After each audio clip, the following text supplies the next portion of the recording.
फगुनवा में साजनवा हमर ढोरी पबियर ढारो है, ढोरी पबियर ढारो है, ढोरी पर बियर ढारो है। अरे ऊपर पियवा मालो है, नीचे से रंगवा डालो है। ऊपर पियवा मालो है, नीचे से रंगवा डालो है। अरे बत्ती के मोमबत्ती हमर रात भर जालो है, रात भर जालो है रे, रात भर जालो है।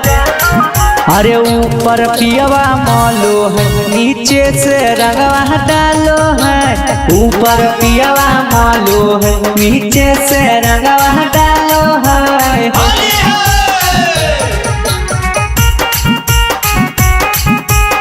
मिक्स बाय रवि रोही।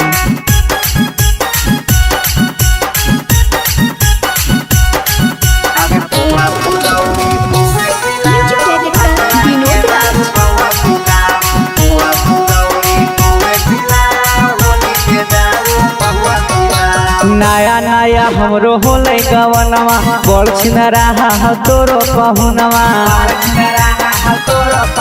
अरे नया नया हमरो होले गवनवा, बड़ छिना रहा तोरो पहुनवा।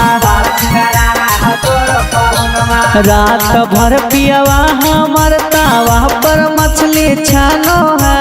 ऊपर पियवा मालो है, नीचे से रंगवा डालो है। ऊपर पियवा मालो है, नीचे से रंगवा डालो है।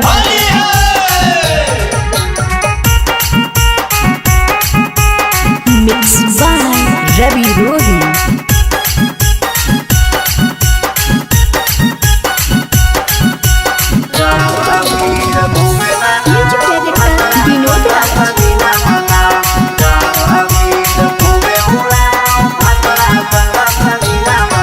आगे ऊपर हरियर डाले, नीचे में ललका, बड़ी लहर तौके एक ललका।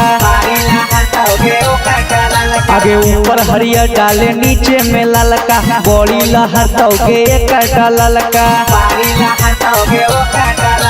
रवि रोही अरवा मोट पिच करिया निकालो है।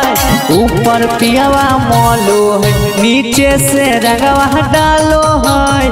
ऊपर पियवा मालो है, नीचे से रंगवा डालो है। Akshay recording studio पखरी वार्मा।